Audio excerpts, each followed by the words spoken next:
Genesis chapter 2, verse 20. The man gave names to all the cattle, to the birds of the sky, and to every beast of the field. But for Adam there was not found a helper suitable for him. So the Lord God caused a deep sleep to fall upon the man, and he slept. And he took one of his ribs and closed up the flesh at that place.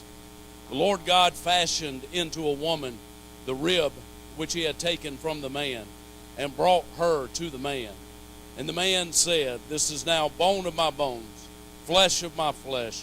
She shall be called woman, because she was taken out of man. For this reason a man shall leave his father and mother, and be joined to his wife, and they shall become one flesh. And the man and the wife were both naked, and were not ashamed. We're in the third week of hitting the target with your life, because it all starts out with you as an individual first. We've looked at the golf analogy, and we're going to carry this through, and I'm just going to tone them real quickly. First of all, it's our passion and our love for Jesus that gets it all started. There's no substitute for that. It's all about your love for God. So if your love is not first for God, then you'll never be on target. And then it's your alignment, your priority. Lining your priorities up with God, getting aligned with God, aligning your personal life. And then we looked last week at aligning yourself up with money so that you're trusting God and not trusting your money, so that you're trusting God and using money as a tool and a resource that God has blessed you with. And then there's the purpose that God has for you. There's the actual target that you can now see. When you get lined up with God, you can see the target. You can see where you're aiming at. You can see your purpose of where God is actually taking you. And then there's the swing. That's a process. That's a process of God transforming you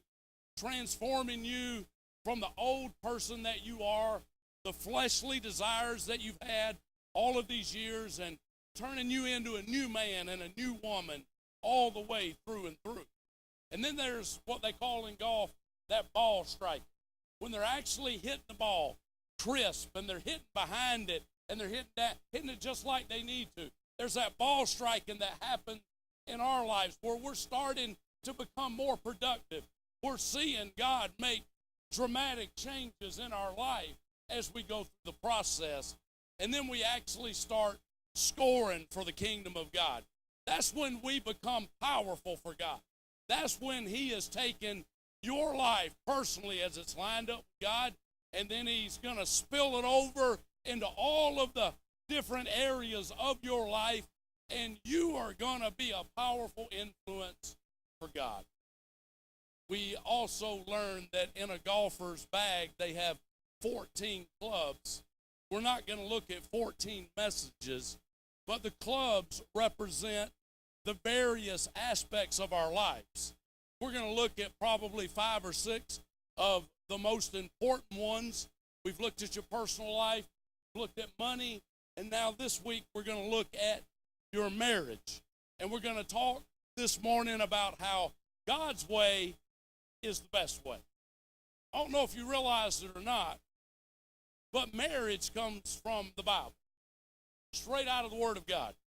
Just like when our country was founded, and if you go back and you study all of the Constitution and all of the things that our forefathers came up with, it was rooted in the Christian faith. It was rooted in Christian values, and those came right out of the Bible, right out of the Word of God. So as we look at marriage today, we have to say that God's way is the best way, because He's the architect. He is the one that designed it.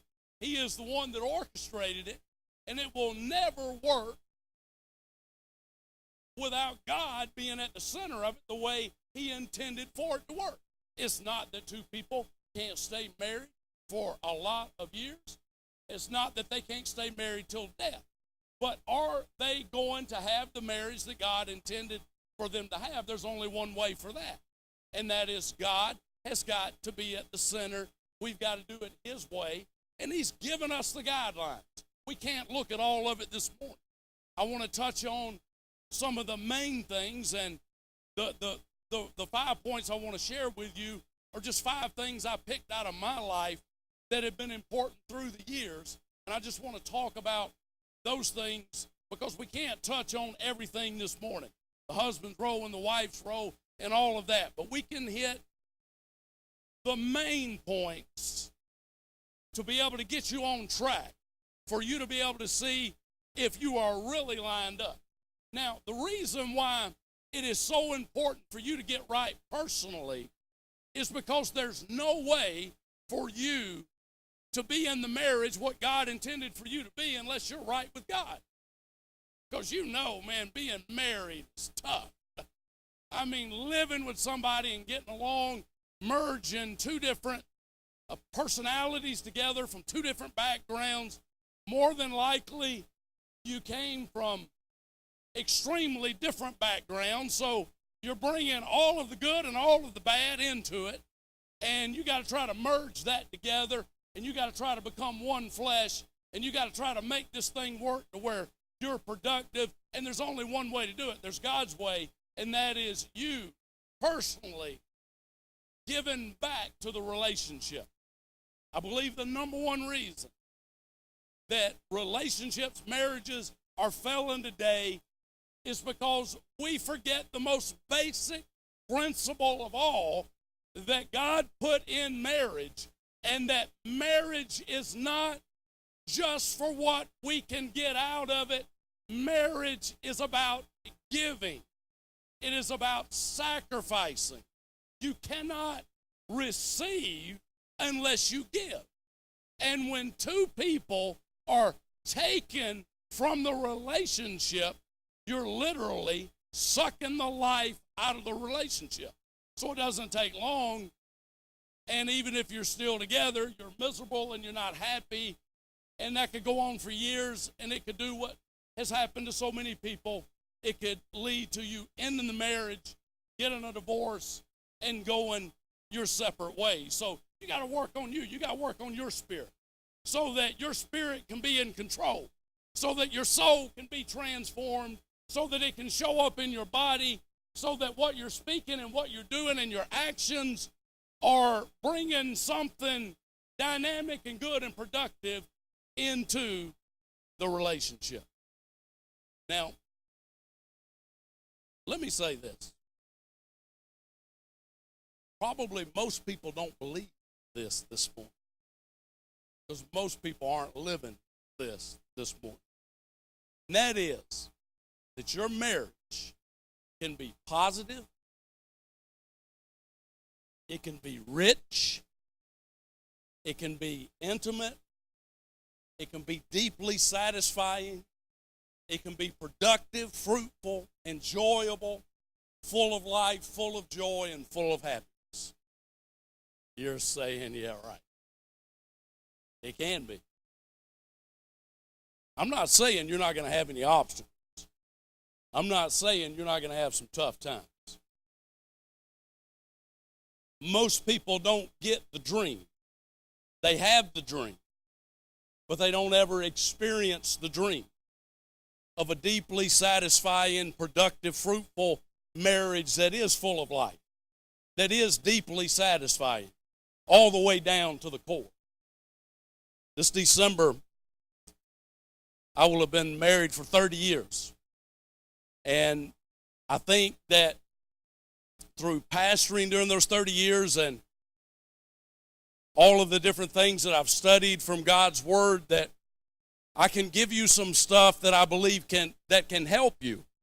And I believe that I can speak from different things that we've went through in our marriage to show you that there's nothing that you can't overcome and there's nothing that you can't get through, because anybody that stays married 1 decade, 2 decades, 3, 4, 5, man, you're going to have to fight. You're going to have to overcome some obstacles, and you're going to have to want it and desire it more than anything.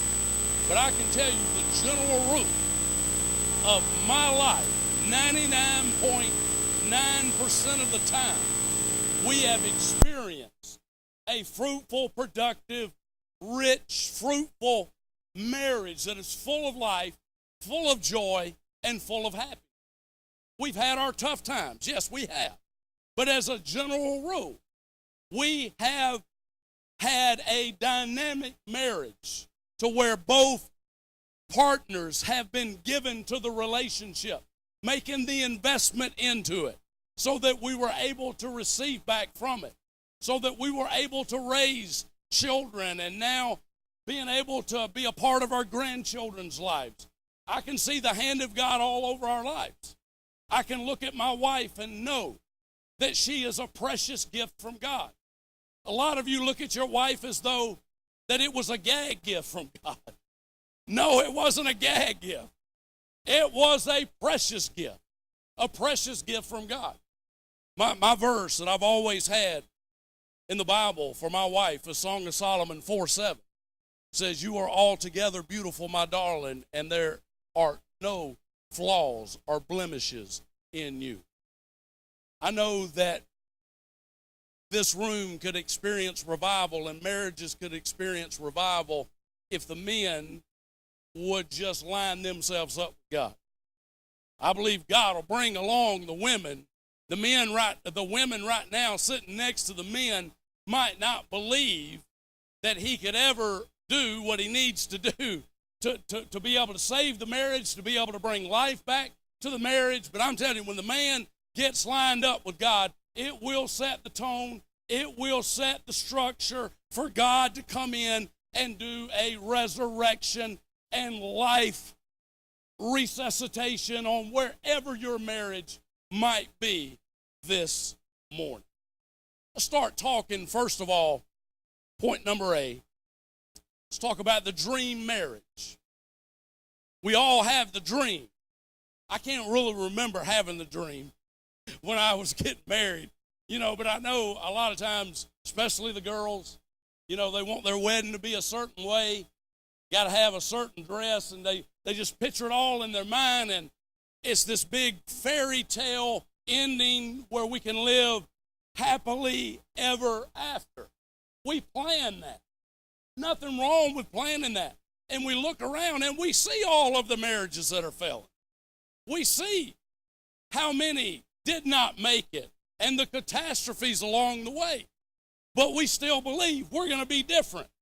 And we've got those hopes and we've got those dreams and we've got those expectations of just this absolutely wonderful life and future together. But for most people, making those dreams happen in your marriage has not become a reality. Matter of fact, probably a lot of those dreams have collapsed and a lot of those dreams have vanished, and you don't really even remember what the dream was because things have been so bad.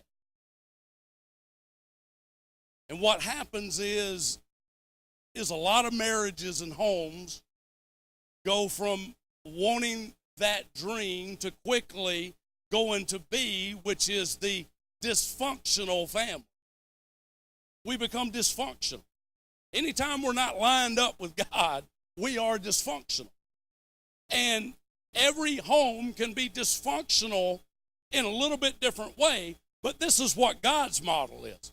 God's model is that a man should leave his father and mother and shall cleave to his wife. So you got the husband and the wife, and you've got God, and what happens is the husband is to cleave to his wife, and they are to become one flesh. Oneness.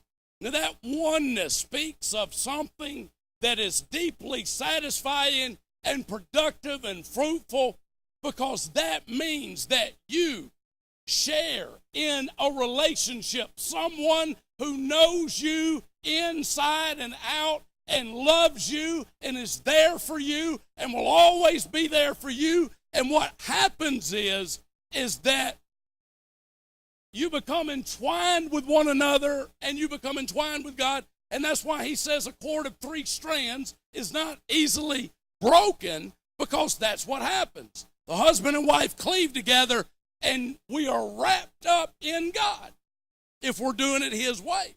That's the reason why when we try to tear that apart, the reason why it does so much damage and the reason why it is so devastating is because we're wrapped up with a cord of 3 strands. We're literally superglued to one another, and when you tear that apart, it causes a lot of pain, a lot of emotional pain that maybe some people still haven't gotten over from things that have happened in the past. So the reason why it becomes dysfunctional is instead of it being 2 becoming one flesh, it's one with one, it's him with her, it's I with another I, and we're not becoming nothing.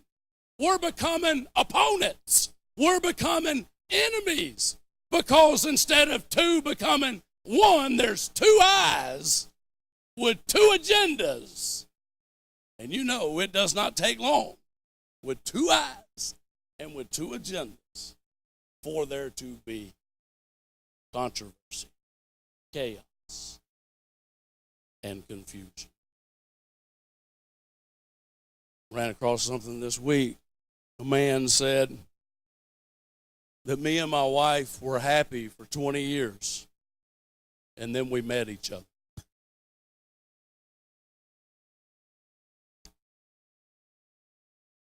One person said, you've always heard, never let the sun go down on your wrath, don't ever go to bed mad.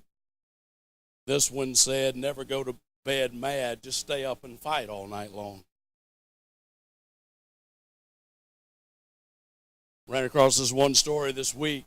As a man went to the graveyard, and it was the anniversary of his mother's death, so he was going there to place flowers on the grave.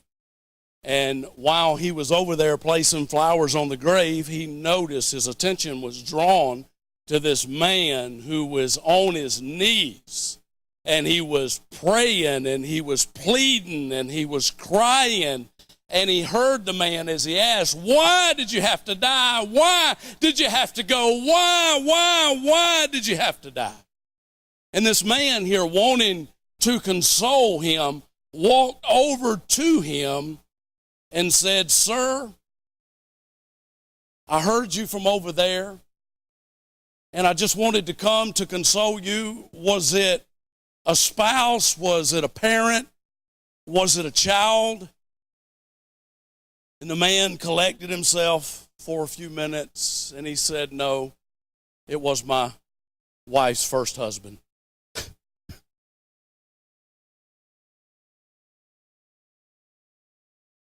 I like to died when I read that. I don't know if y'all got it yet or not, but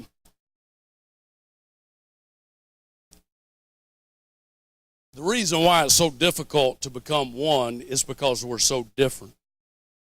There was a store in New York that had just opened, and it was where a woman would go to shop for a man.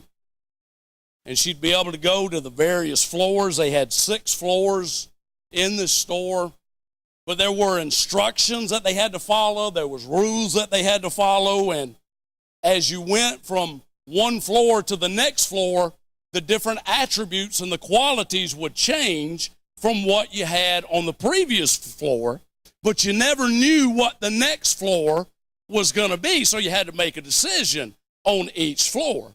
So this one woman, she goes in there and she wants to choose her a man, and she goes right on in to the first floor. Now, the rule was if you get up to the top floor, the 6th floor, and you haven't picked a man, you can't go back down to the 5th floor or the 4th floor. The only reason you can come back down is to exit the building.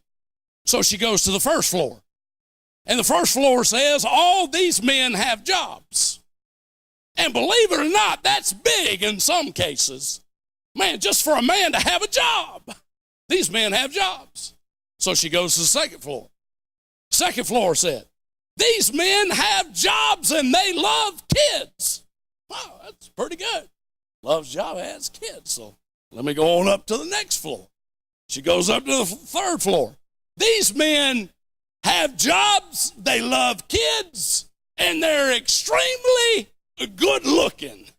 And she like thinks, well, wow, this is great. Man, let me keep going up. So she goes to the fourth floor. And when she gets to the fourth floor, says these men have jobs. They love kids. They are extremely good looking. And they actually do housework. Oh, my mercy. I can't believe it. But this is wonderful. So she goes up another floor to the fifth floor. These men have jobs. These men love kids. These men are good looking. These men do housework. But these men are also very romantic in every way and attentive to the needs of their woman. Oh, this would be great. She was tempted to stay, but she just had to go on up to the next floor just because she just wanted just a little bit more. So she gets up to the sixth floor. And when the elevator opens up, it says, you are visitor number 31,456,100. There are no men on this floor. This floor solely exists to show you that it is impossible to please a woman. She always wants just a little bit more. But across the street, they opened up a store to where men could go and shop for wives. Same rules. This man, he goes into the first floor. On this floor are women who love sex. Oh, that's great. That's great. So he goes on up to the second floor. And when he gets to the second floor, these women love sex and they have lots of money. Guess what? Third floor has never been visited.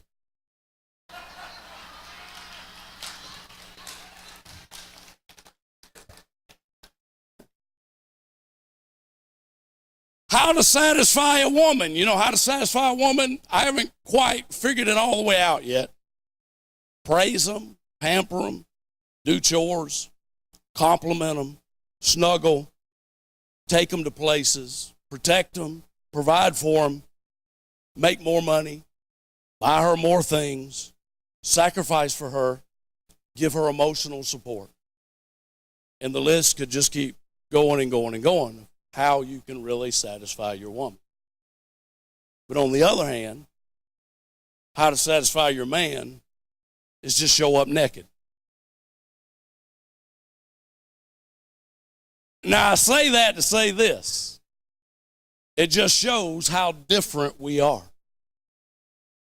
I guarantee you, your relationship through the years, if I've heard it once, I've heard it a million times. The man is always getting mad because he's not getting what he wants. And the woman is always getting mad because that's all he wants, and he won't pay attention to my needs, and I get no emotional support, and he won't talk to me, and he won't communicate to me, but he wants to come in here and just rape me. And you know what? Those two things right there are probably the biggest cause, which seem like two relatively simple things to fix, but yet they become huge because we don't address them at an early level, and they grow and they grow and they grow until they take over. So we got the dream marriage, the dysfunctional marriage, and then we've got the die-in marriage. See, it quickly becomes the die-in marriage. When it gets to this stage, neither one are giving anymore and neither one are really trying anymore. It's just really just become toxic. There's anger, there's bitterness, there's resentment. The home is full of negativity. and critical words are spoken every time you're around each other, whether it's through sarcasm to put one down or just through something that is spoken very destructive and hateful. But it's just a dying marriage. And some people try to stay in a dying marriage just for the kids. But I've always wondered, why don't we try to fix a dying marriage? Why don't we try to fix a dysfunctional marriage? Why do they all have to go from the dream to the dysfunction to dying and to the fourth one, which is the divorced marriage? The divorced marriage. Did you know that the end is spoken in a lot of marriages largely before the beginning ever started?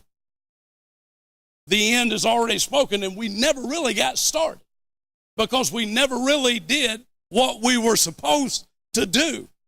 So all that frustration and all that hurt and all that pain leads to death. It leads to the death of your dreams and your hopes that you had on your wedding day, and they're all gone.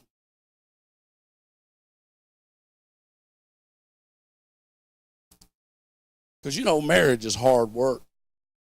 I mean, it's hard. It is. I just sometimes, through the years, have wondered, how can I make her happy? And I'm sure she has wondered many more things than that about me. But you know what? We didn't quit. We didn't give up. I just look for more ways to try to make her happy. I look for more ways to try to meet her needs. If that meant sacrifice. And see, this is what men don't understand. The Bible tells us that we are to love her as Christ loved the church. That we are to nurture her. That we are to cherish her. And that she is to be our prized possession.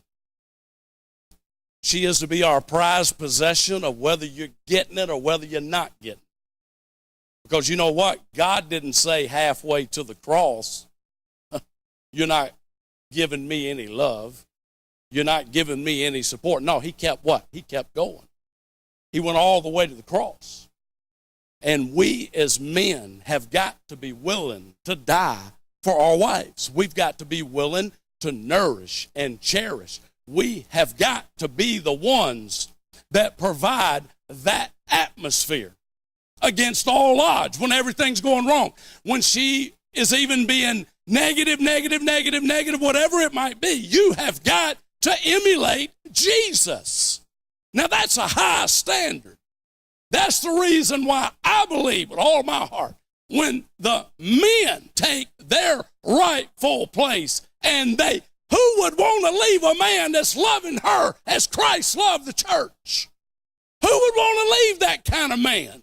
Who would want to leave that kind of man that is bringing the actions and the attributes of God into their marriage and into their home and meeting their needs and taking care of them and being supportive of them? Who would want to leave that kind of man? Probably not many.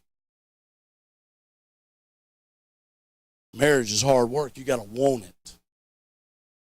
You got to want it to the point to where there are going to be times that you got to fight for it. There are going to be times where you got to sacrifice for it, and there's going to be times where you got to be willing to die for it.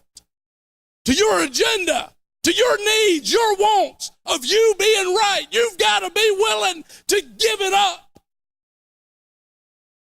to save the marriage. Because you want me to tell you somebody who is fighting? That's Satan.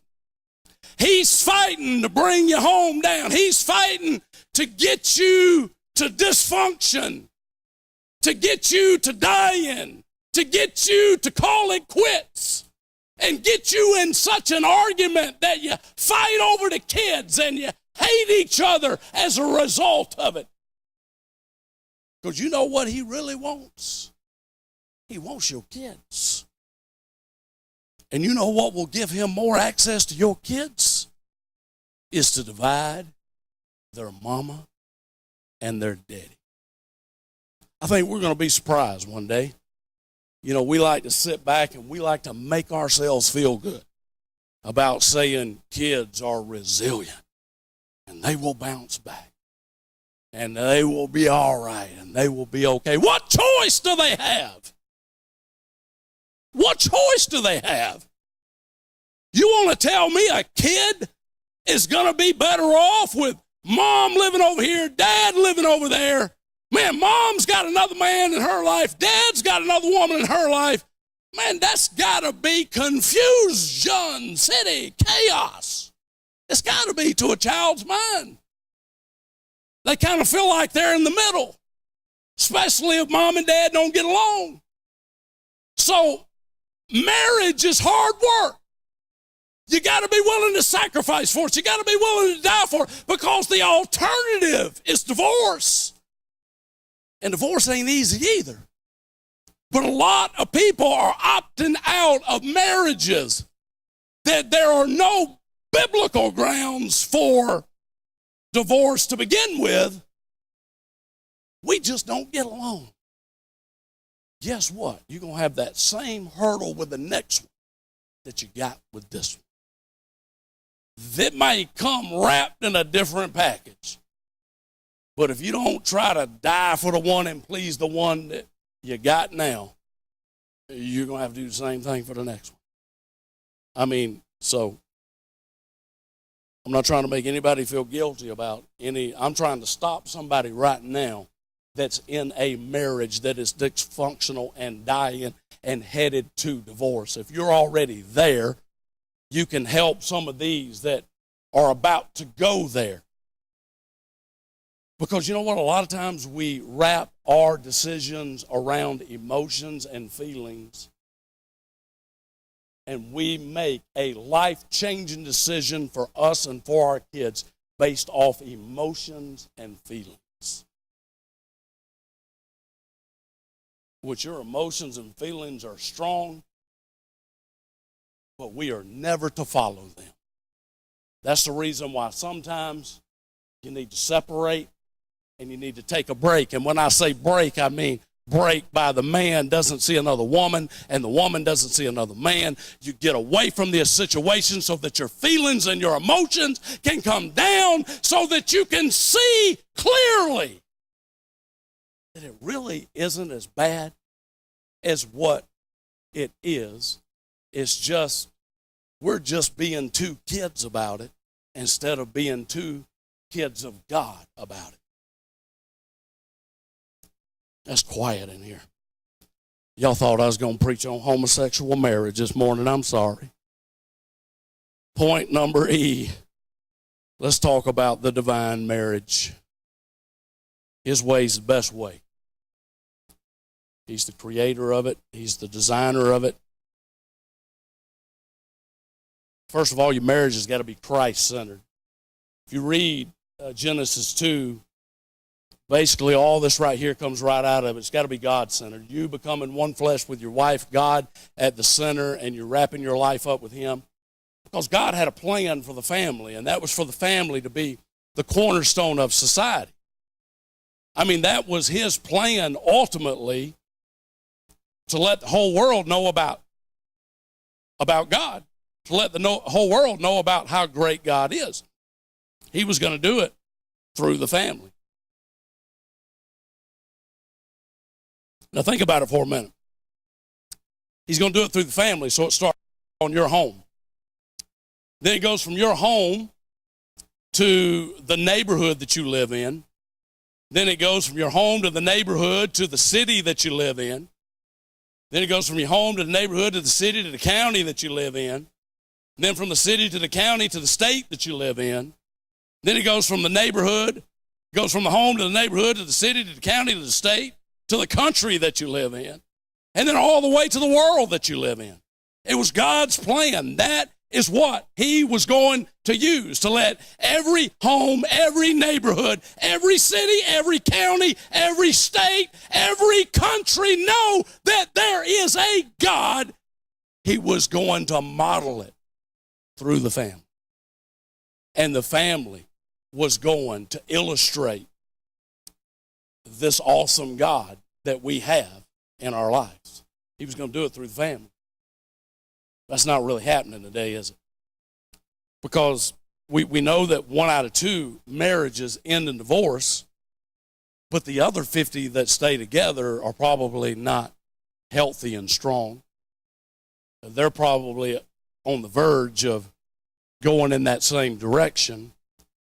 And this is what we don't realize when we get married. This is why you need to really sit and think before you marry someone, even if the other person is a Christian and you're going to be equally yoked together. You've got to know that you know that you know that that person is the person that God wants you to marry, because when you marry, you are entering into a covenant not only with one another, you're entering into a covenant with God. And I believe my Bible tells me what God has joined together, let no man put asunder. He told us in Malachi, he hates divorce because he could see what divorce would do to a neighborhood, to a city, to a county, to a state. You look at all of the problems we got in this world today, the majority of them can be traced right back to the breakdown of the family, being able to have those nurturing parents and a strong marriage. A lot of kids didn't get that. They're missing something. They're searching. So they turn to all kind of things to try to find it. So we're entering into a covenant. What kind of covenant? It's a contract that I can back out of. No, it's a covenant that's permanent for a lifetime. That's the reason why you need to be sure before you say, I do. Because when we back out of a covenant, we are rebelling not only in the marriage, but we're rebelling against God. So my thing would be this: if there's anybody that's gotten a divorce that was irreconcilable differences and you have not addressed it with God, there is sin in your life that you have not addressed, because you put aside and you put asunder and you broke a covenant which you had no grounds to break. So therefore, it's not that God won't forgive you. It's not that he can't restore you. It's not that he can't use you. He can. But if you got something there you got to deal with, and that you got to make peace with God over, that you quit on something and gave up on something which you did not have grounds to do so.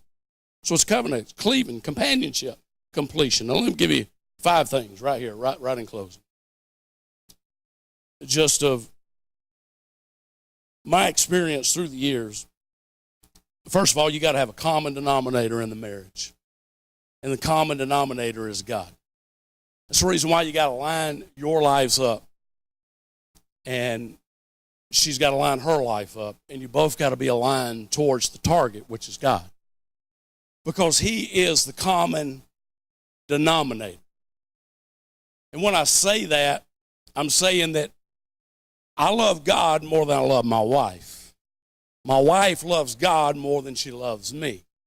That's actually better, because if I love God more than I love her, I can love her more than I could have ever loved her if I loved her before I loved God.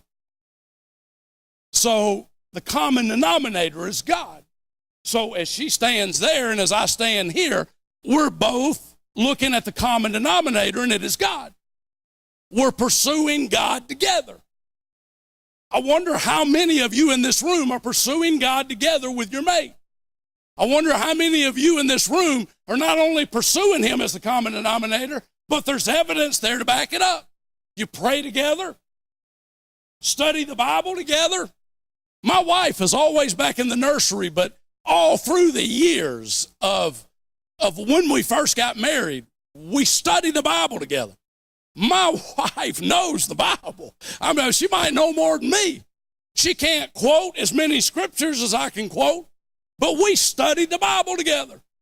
We learned the Bible together.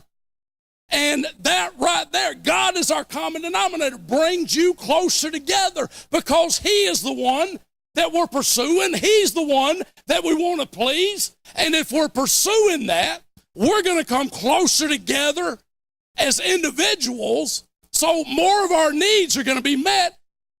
And we're going to come closer together, so we're going to be stronger than we ever could have been if we did not have God at the center of our marriage. But we not only pursue God together and pray together and study the Word together, we play together too. She's my play partner. I remember some of the funnest times we were having is before she came down with breast cancer. She couldn't play golf, but she was out there trying to play. And I was playing golf all the time. And we bought some clubs, and she went out there one day, and she was just, she hit. Now, she ever hit one, it'd go good.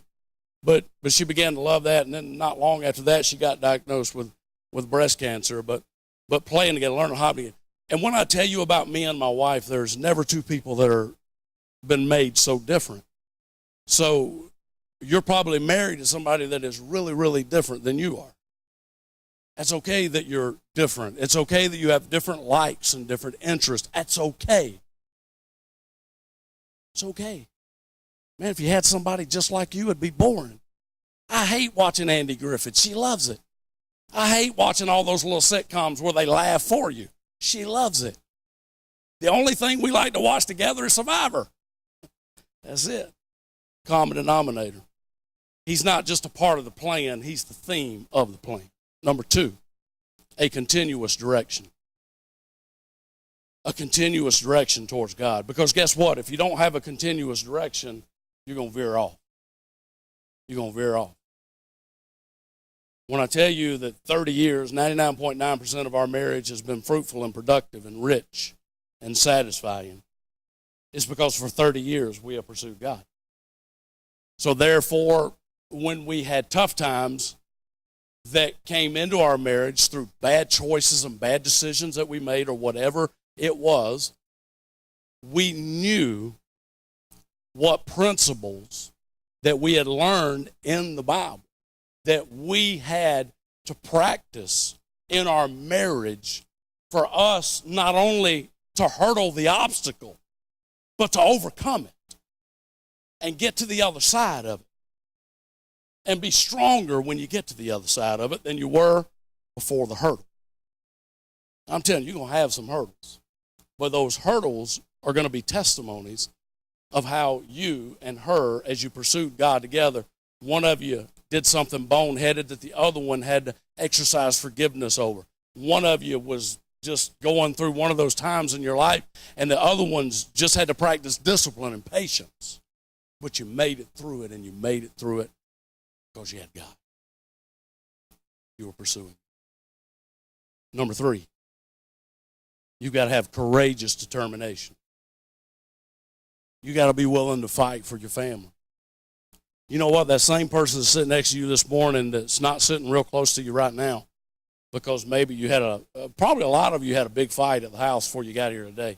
That's just the way the enemy works when there's going to be a message delivered from God in this category. Or you had a rough week, even if you didn't have a rough morning. It's okay. You just got to have courageous determination. As Nehemiah said in Nehemiah 4:14, man, stand up and fight for your families. Fight for your family. Fight for your children. Fight for that precious gift from God that He gave to you. Don't sit there and say, I don't love you no more. Because that's not the kind of love God told you to love them with to begin with. God told a love God's way is a choice. It's a choice when you feel it, and it's a choice when you don't. It's a choice. I don't love you no more. This other person been paying attention to me. I'm having feelings for them. I don't love you no more. That's the devil. You know it's the devil, and I know it's the devil. It's the devil. And you don't think he don't know how to crawl through a little hole. Maybe the wife's needs are not being met emotionally from the husband, or the husband's needs are not being. Do you not think the enemy can't just orchestrate a plan to be able to bring a temptation right your way? Do you not think? I mean, whatever is going on in your life right now that is outside of the boundaries of God is a planned attack from the enemy to destroy you. Courageous determination. That's why you got to have number 4. You got to have a constant defense. You got to have a constant defense. You always have to be on guard. You always have to be looking. You always have to be sensitive to everything that is coming your way to make sure that nothing gets through that doesn't need to get through. Constant defense, to be watchful, constant guard. Because all it takes is just that one seed being planted. That one seed being planted, nothing happened, nothing was wrong, but the seed got planted. And if you don't get rid of the seed can grow. And it can grow to strengths that will literally overtake your mind to where you will do the most stupidest things you never thought you would ever do, because it takes over your life. Then number 5, if you want to have a marriage God's way, there has to be a crucifying death. There has to be the death to your selfish needs. That's why the book of Galatians says that we've got to walk by the Spirit. As we walk by the Spirit and our spirit is in control, it says that the fruits that will come will be love, joy, peace, long-suffering, patience. I mean, all those things that you need in a marriage, all those fruits that you need to be given to the marriage. But if the Spirit is not in control, Galatians 5 also makes a long list of all of those rotten fruits that are destructive and hurtful and wicked. And when you get 2 people on that page, it doesn't take long to destroy and poison a relationship.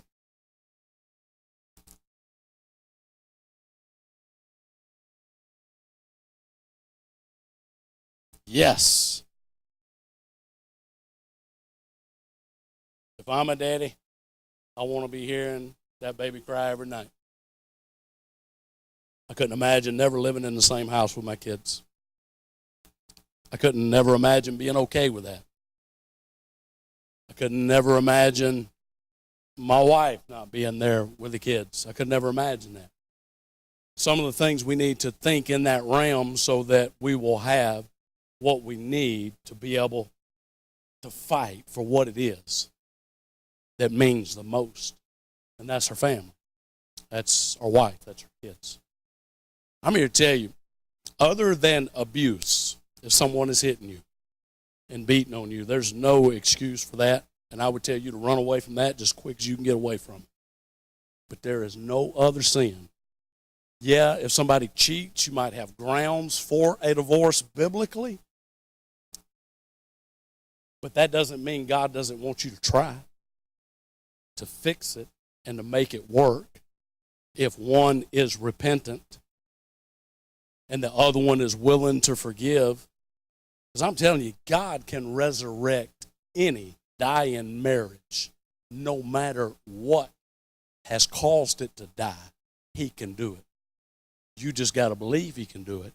And you got to be willing to do what God says you have to do to experience it. Stand about it.